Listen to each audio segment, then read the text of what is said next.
Welcome to the Blow Up the Blueprint podcast, where it's all about how to use creative thinking in your business for a standout brand. With your host, Jo Gifford. Hi guys, and welcome to episode 13 of the Blow Up the Blueprint podcast with me, Jo Gifford. So there was a little gap between episode 12 and this one, and it's been the summer holidays here, and my little ones are heading back to school next week. And we have been hanging out together a lot, which has been awesome. For those of you who, sort of follow me on Instagram and on Facebook, you'll see that we had some early morning rave action. We went down to something called Morning Gloryville last week, which was a lot of fun and a really awesome way to start the day, really energized and with a dance off from 6:30 in the morning until 10:30 to be covered in glitter. Is a whole lot of fun.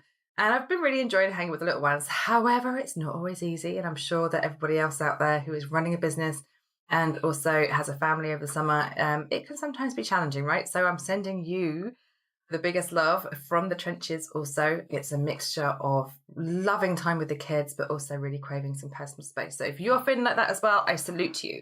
So this week's episode is an interview. I was actually being interviewed by the lovely Lacy Boggs. Now, Lacy is also a content and creation queen. So she is like my brain twinsy.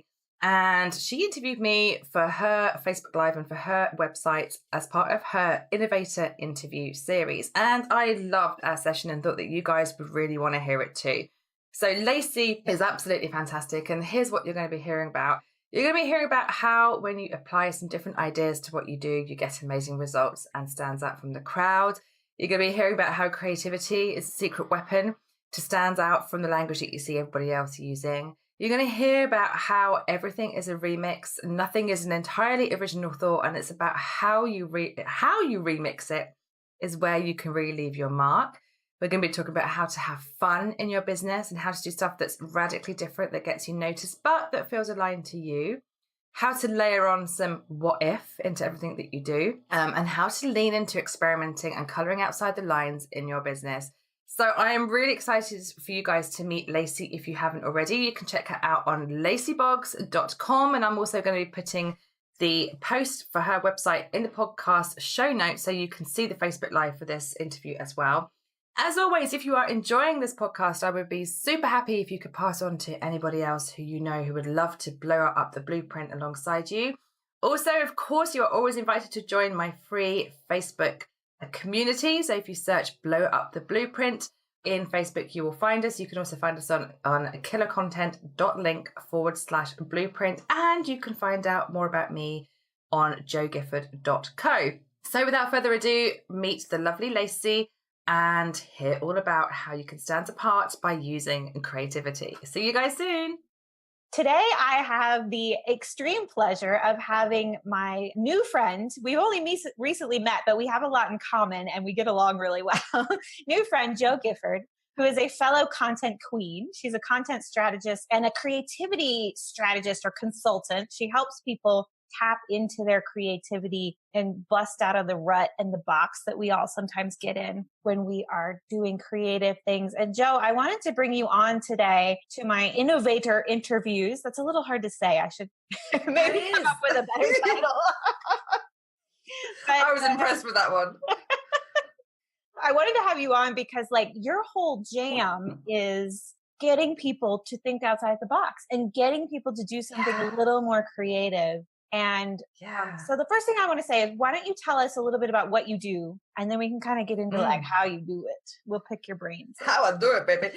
Well, hey, Lacy, it's such a pleasure to be here with you. Thank you so much for having me on. And I love your work, and I love that we are the content nerds. Loving all that. So what I do, I have a couple of strands to what I do. So there's one part of it, which is, building frameworks for clients and sort of teaching them how to create content in a way that's really smart, that makes the most of their time, that gets stuff done in a really interesting way. So there's the kind of strategy part of it. There's the, okay, what are your clients asking? How can we answer it in a way that feels really cool to you and in a way that has a process around it that really rocks? And so you aren't just kind of sitting there going, if I have to do a blog post, I'm going to die. But, so we get really bespoke around how they love to work and how to get that message out in a really cool way. The other part of what I do is to infuse all of this stuff with creative thinking, which is my passion. And so my career has been a bit of a portfolio career. So my first career was graphic design. So I was in design management, and I ran teams and agencies and that sort of thing.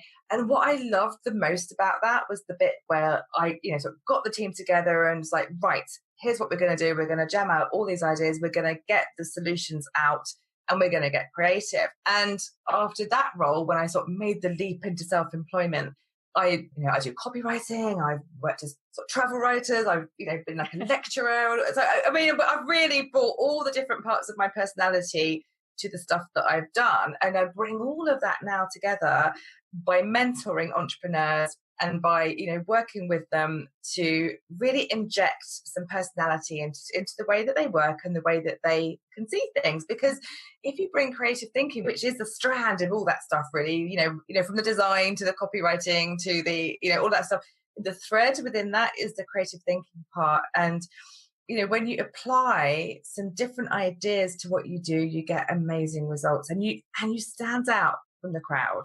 So this is like a really secret, like a secret weapon to stepping away from the language that we see everybody using, that we see everyone's, sort of swiping the buzzwords, don't we? We see everyone, and, I'm sure you must have seen this, with your clients as well, Lacy, when you start off with them, it's, people want to try on a business persona and kind of think, especially when you're starting out, you're like, well, so-and-so is really cool. And, I like their vibe and I can see how they're using that language. I'm just going to kind of use that sort of thing and see if I can make it work for me, which most people do. It's not a bad thing. If you can find a tool and a set of tools that will really help you dig into something that makes you sound really awesome, but also sounds really like you, because we've really sort of gelled that with your personality, you get to come up with packages, services, experiences, content ideas that are really leading from your edge, as opposed to just swiping people's ideas and trying to kind of get them together. I think that happens. That was quite a long answer. No, that was a good answer. I think that happens so often, though, because we find somebody we admire, and it's not about that we're trying to copy them. It's just that we're like, oh, she's so good. I admire what she does so much. I want to, be like her. I did this, when I was a kid, I did this a ton with fiction. I was always writing as a kid. And so whatever book I was reading, all of a sudden my short stories would turn into, they sounded like Hitchhiker's Guide to the Galaxy, or they sounded like Agatha Christie, or they sounded like whatever I was into at the moment. Oh, yes. Yeah. Because it's just natural, I think, for a lot of us to do that. Totally. And the same happens. Everything is a remix, right? So, we don't live in a bubble. Nothing is an entirely original thought. So everything comes into what we do. We are informed by popular culture, by trends, by what's happening in the marketplaces, by what we're seeing, the books we're reading, the designs, like all of that stuff is like a cultural synthesis of what is happening, right? So it's completely normal to be informed by what we're seeing. It's not like, the work of the devil or anything. It's totally normal.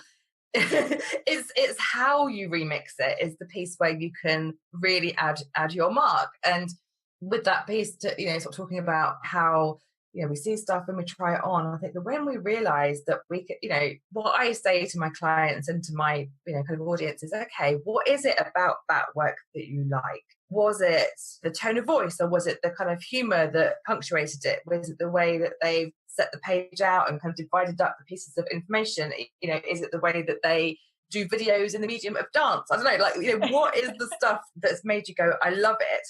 And if you can identify that, then you've kind of got your swipe file, but you've got your swipe file of the concept as opposed to, sort of digging into the actual thing. And it's great to be inspired by other people. And we all stand on the shoulders of others who set the way before us. We are adding to the conversation. We learn from people. We learn from blueprints. We learn from, sort of tried and tested methods. And what I like to do is say, well, that's a great blueprint. Let's blow it up and let's, rip it up a little bit and, see what happens if we start to scribble outside the lines. I love that. You're a big fan of markers, aren't you? You do everything with Sharpie. Oh my gosh, yes. In fact, I don't have my pot here right now, but I usually have my scribbly whiteboards and my Sharpie pens in all different colours. But my daughters have stolen my Sharpies, Lacy. They are downstairs with my Sharpies, thinking that I don't know. I know. Mama knows. That's the worst. But I will share. My dad was an artist, and he used to like jealously guard his pens, and I never got it when I was a kid, and now I get it. I've learned to be okay. We can share those Sharpies, but as long as they're back in my tin and on my little thing. But yeah, I love to, and that's something else as well. You know, we are so connected, and I love technology by the fact that we can do this. We can jam. You know, we can meet people throughout the world. You know, everything is accessible. But when you take some bright coloured Sharpies and a massive piece of paper, and you get all sorts of ideas out, and you see connections in a totally different way. And I love to go offline and to, you know, sort of move ideas around, and even use Post-it notes and move them around if you're planning a book or like a podcast episode series or whatever it is. And then, you know, take it back online by taking like a photograph and storing that to Evernote or to your Trello. But there's something so different about moving it around and sitting back and looking at your brainstorms or at your ideas or at your list. You experience it in a really different way. It's really great to have movement within that. I think that's so true. There's research out there, like for students, that writing notes by hand puts it in your head differently than taking notes by computer. And I think that's probably true for the brainstorming stuff too. That would make a lot of sense. So, well, you definitely access a different part of your brain, don't you? When you, when you are stepped away from the tech, you know, you're connecting with your limbs. It's a real visceral connection. That makes total sense. I mean, I have my bullet journal right here, like while we're talking, because I don't have mine with me, but I get that's really. I did not know that you were a fellow bullet. I feel like we're soul sisters, Lacy. I know. We have so much in common.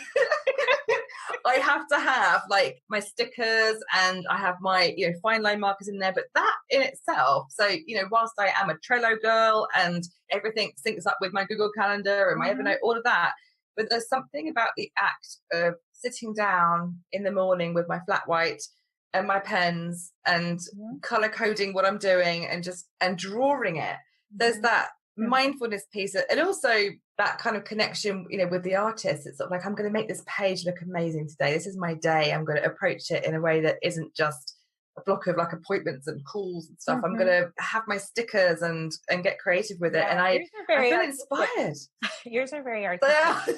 Mine is much more like, let me show you this page right here. I'll share. I don't know if you can see if it's backwards. Oh, cool. Scribbled out. My daughter got water on it. She drew some little pictures in here. That's more like my life. No, mine were always like that. It's been quite a recent thing that I've kind of indulged in making them pretty. And I think it's when I realized that I wanted to make my planning fun and to reconnect that creative part of me with the strategy part of my day as well. So, and it kind of felt like, is it allowed to kind of enjoy, you know, sort of painting my page and doing that? And it's not necessary, right? You know, I could just write it down or move things around on Trello, but there's definitely something about connecting with that. So, and that's part of the work as well, is building creative thinking into the DNA of your day and your regular habits. Tell me a little more about that. How do you build creativity into your life in other ways? Because so we've got your Sharpie markers and your bullet journal. Like, what do you recommend for people because I think, let me set this up a little, because I think there's a lot of people that come to me that maybe are escaping from corporate, or they were in some kind of job where basically the creativity is beaten out of you. And like or even school, because we're taught to write in a certain way in school. And, you know, that 5-paragraph essay with the thesis statement and all that is very different from coming up with creative content. So how do you kind of get back into that if you haven't been doing that for a long time? Perfect question, Lacy. And so it doesn't have to be, you know, sort of creativity with a capital C, right? It's not like I'm going to quit the world and be an artist and paint all day, because I think there's that, we are, as you say, you know, as we grow up, that creativity is really sadly, you know, sort of drawn away from us. And, you know, my kids still know how to create and to get the flour out and to do whatever and to sort of paint everywhere, and don't question whether that's a good use of time. But when you get older, it's like, well, I should be putting the washing on or cooking dinner, or, you know, it's not allowed, right? So we have permission piece. So what I love to do is to show people with what I call the brilliance ignition process, like step-by-step layered approach to bringing it back into your world. So, for example, I'm talking tiny, tiny tweaks. So if you normally go a certain way to work, go a different way. Or like if you normally cycle to one coffee shop, go to a different coffee shop. Like change your environment in tiny tweaks. If you normally order latte or order a herbal green tea or something, like change your experience on the micro level, because it'll be something, as you do that, on the daily level, I make it my goal to do something different every day, whether it's a different podcast, listen to different music. It doesn't have to be life-changing and huge. It's taking tiny detours that expose you to different stimulus. Essentially, you're hearing somebody else's thoughts, you're perhaps reading a different article, maybe that route home has taken you somewhere else. So those tiny tweaks, your brain will take all this stuff in and it might spark a thought somewhere. And in fact, one of my clients who did one of my ideation sessions, which is like a deep dive, sort of brainstorm session, but she started off with the homework of doing something slightly different every day. They took a different route home one day, her and her husband, who's a business partner. And it sparked a whole conversation that led to them selling their house, buying an RV, and now their business is on the road. Love it. And I get messages currently going, "This is all your fault." okay. But they're like, that conversation led from just doing something different. Because, if we do the same stuff every day, we don't give ourselves a chance to allow those ideas to come. And the other huge piece of this is building in space, right? Because from the moment we wake up, there's one of these, sort of things, and we're like, just going to check my Twitter and just going to check my email. Oh my God.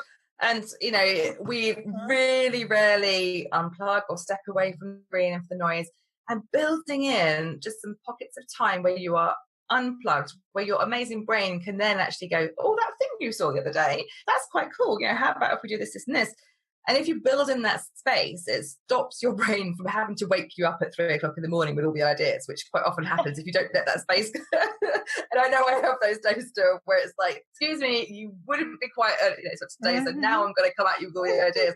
If you make the practice like, okay, I'm going to have a half-hour walk today, unplug. You don't have to expect like the great message of genius from the sky, but you're just letting those things happen. So you're layering up, doing something new, building in space. And what I also love to kind of encourage as well is some form of output every day, whether or not it's, the Julia Cameron style sort of morning pages, which can feel a bit overwhelming, or whether you're doing like 500 words as part of your morning routine and you're just brain dumping anything, or if you're doing a kind of Instagram post and you're going to really consider what you're posting, the process of input and output.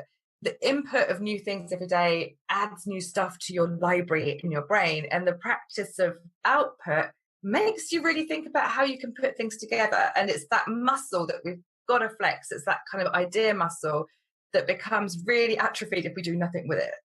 So the more you practice and the more you output in some way, you start to build that ability to have ideas on demand, which is such an exciting place to be. Because if you can train yourself to then say, right, I need to come up with something really cool for my new launch or for my sort of new product, and you know how to set the scene for yourself, you've already been inputting, outputting for a while, and then there's a whole other set of tools that you can use to trigger some ideas. But the background work is really small. It's finding space, doing new stuff. It's not like a huge piece of work. It's about taking some tiny deviations and making that routine part of your day. I think that's really great. And I think it's important too to think of those tiny deviations in terms of like your business as well. So like we have all these templates that we're exposed to, right?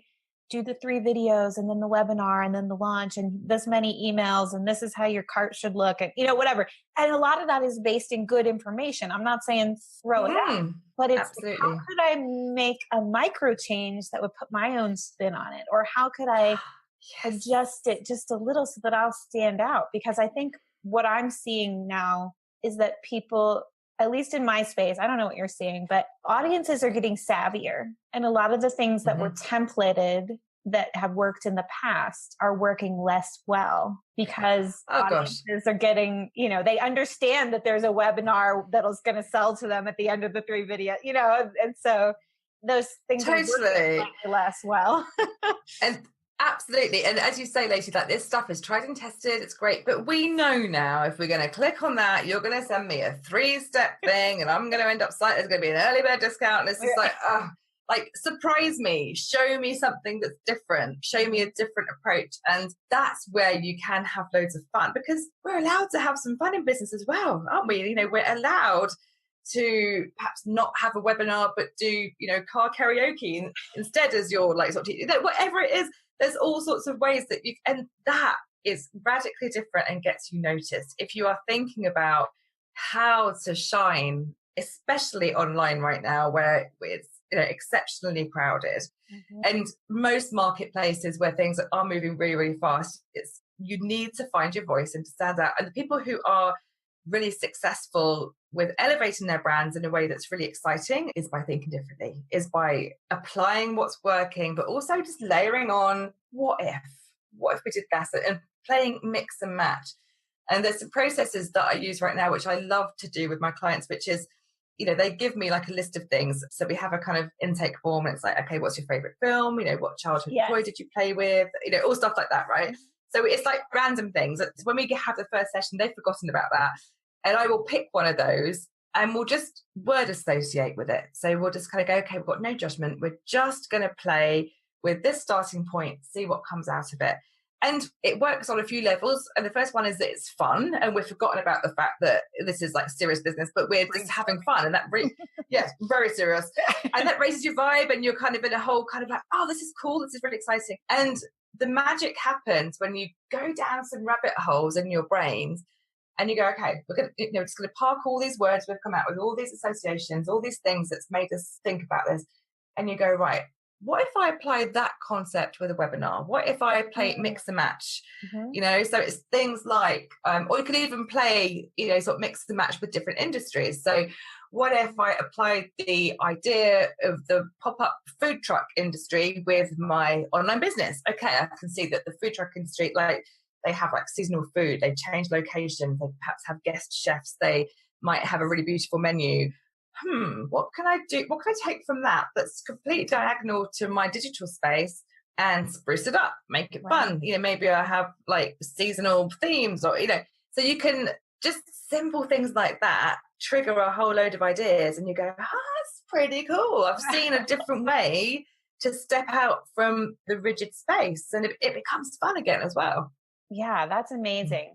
I remember a really interesting exercise I did in a fiction. I keep coming back to fiction because that's kind of where creativity started and lived for me for a long time. But we were asked to make a list of, I think it was 10 or 20 of our favorite books and movies and things like that. And then you were asked to see, what do they all have in common? And it was so interesting because when you first make the list, you're just like, oh, I love this, I love this, I love this. But when you look at the list, it's almost as though you made it with those things in common. You know what I mean? It was like magical that I was like, oh, well, they all have this, this, and this. I think you could do that with brands and businesses and marketing strategies the same way. Like, list off 10 things you love. Maybe it's Upworthy videos and, you know, I don't know, like BuzzFeed lists and quizzes, and what do they all have in common that you love, you know? And there's a great tool that I've been, you know, sort of showing people as well, is how to use Netflix as your starting point. So you use a box set that you are loving, right? I mean, it's so easy because everyone's like, what? So Netflix can become like a business thing? I'm like, yeah, it's a starting point. So like, use the, you know, perhaps it's the themes in the film or the box set, perhaps it's the direction or the colors or the theme, like all of that stuff, list it all out. What is it about the character arcs? What is it about this and the other? You have a whole set of things that you can then go, what can I take from there? Who's kind of, maybe there's a character that's come back from the past or whatever. It's like, okay, what can I bring back in my business that I used to do? Like, it just gets you thinking in so many different ways. And in fact, yesterday, you know, one of my clients, we went on this whole brainstorm and we ended up really in the 90s, right? We ended up in this whole like retro theme. We were talking about Friends. We were talking about like, you know, some 90s makeup. And so for the follow-up call, she dressed in 90s stuff. So, you know, so she had the hair, 90s, she went all out with the makeup, you know, the choker. And she was like, oh my God, I can see how my clients, if I play dress up with my clients and get them to step into their brand, it's like, brilliant. And we got there from talking about Friends or something. And so she ended up with a whole other way of approaching how she can engage her clients. And you end up with tools like language, you end up with different concepts you can use. It's also really handy for, even if you're kind of outsourcing, your copy or your content, but you can come back to things and say, oh yeah, from that brainstorm, we came out with some really cool words and some different ways of describing things. So you don't end up in the same cesspit of lexicon. Because it's like we were talking about at the beginning. It's so easy to use the same words and the same ideas and the same images that other people in your space are using. It's easy to fall into that trap. I'm curious, do you ever run into with your clients that they are afraid to step that far out of the box? Oh God, yes, absolutely. And a lot of people, it's fairly new for me to really embrace the creative thinking part as the service and as a kind of integration with, with people's businesses, because I realize that actually what they want is my brain in their business alongside them to do this stuff. So I'm like, brilliant. But yeah, a lot of people, if they're starting out, it's kind of, I don't really know. I don't feel creative. I'm not a creative person. Like they've got themselves in a box that's kind of, perhaps they're labeled as like sporty or academic or all these things. They're like, I don't know how to access this stuff. And it's not as far out and woo-woo as it might seem. Like it's a problem solving toolkit that just allows your neurons to see things in a completely different way. But yeah, the fear is definitely there, Lacy. And I think it's, like you said earlier, it's very much around the permission to try things and the permission to play as well, because play is huge, I think, for business owners anyway. We need to have that time, that tools down time to play, which we don't often give ourselves permission, to do, especially if we're wearing all the hats or we're perhaps, working mums and all that stuff, right? So I think it's partly permission-based, it's partly label-based, and how we have that kind of self-identity set up around what we can and can't do. But I'm on a mission to change that, Lacy. I'm going to have people using creative thinking on the regular. Wow, gosh, you make it sound so fun. Like, I don't have any trouble with creative thinking particularly, but I still want to come sign up and like do a session with you, because we could just hang out and brainstorm it. Yeah, we could just dress up anytime, Lacy, and just brainstorm. That's I'm in. I think that's so interesting. I think also like it's kind of like the Google concept of 20% time. Like if you're really afraid of trying something in your business because it might not work or whatever, you could kind of make it your 20% time. If you're not ready to give up your templates or your formulas or whatever it is, like, okay, 80% of the time we'll do what we know works, but 20% of the time we get to play, we get to do a little something, and it's okay if it doesn't work exactly right the first time. Absolutely. Or even 20% of that template, have a little play with it. Yes, so perfect. I love it. So it's like, okay, so here's my 3-page sales video series that leads to this. It's like, well, what if one was a video, one was a live party, or one, think about ways that you can just tweak little bits here and there that gives your personality and your tone of voice. And with practice, that's the great thing about building an input and output and just practicing the stuff. You become really connected with your brand as well, because you especially for those of us, that have personal brands, essentially, that are, we are the business. But so it's all about amping up the kind of alter ego parts of ourselves and our quirks and our humor and our personalities and our awesome blue hair, which I'm really jealous of. Stuff like that. I would say that my brand is me dialed up to 11, because I don't look like that every day, and I certainly don't walk around smoking my pencil every day, but it is part of me. It is me. It's just amped up, like you said.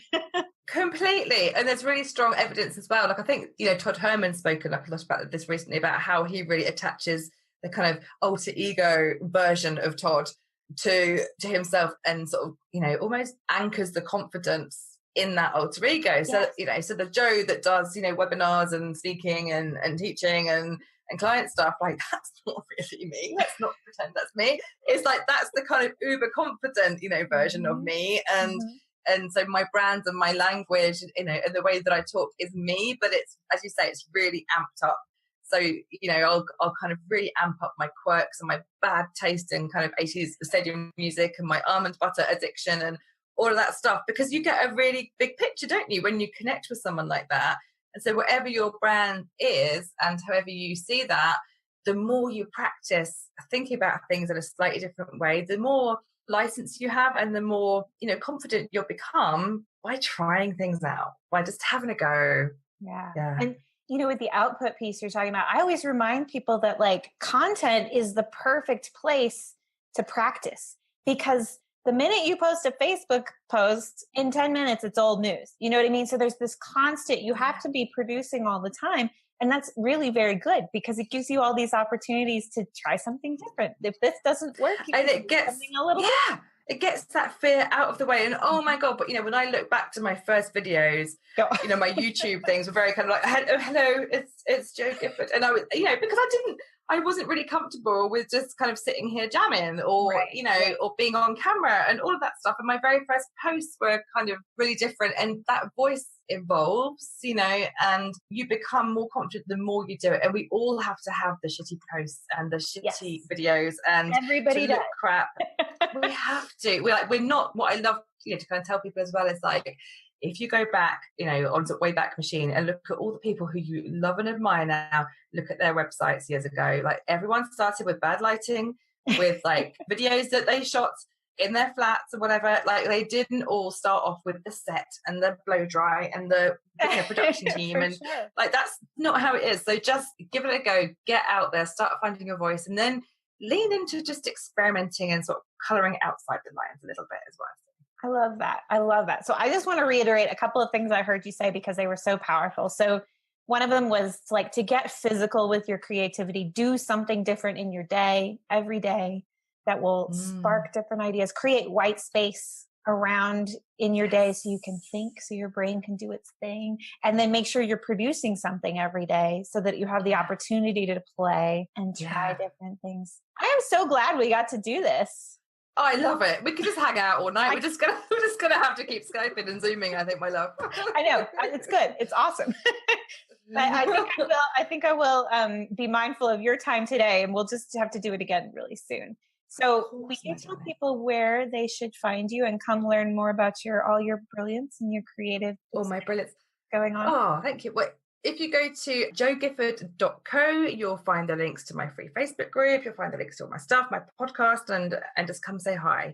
So yeah, I'd love to hear what your peeps, think about creative thinking and content creation. And Lacy, thank you for having me on. Oh, my pleasure. Thank you for taking the time. We will chat again soon.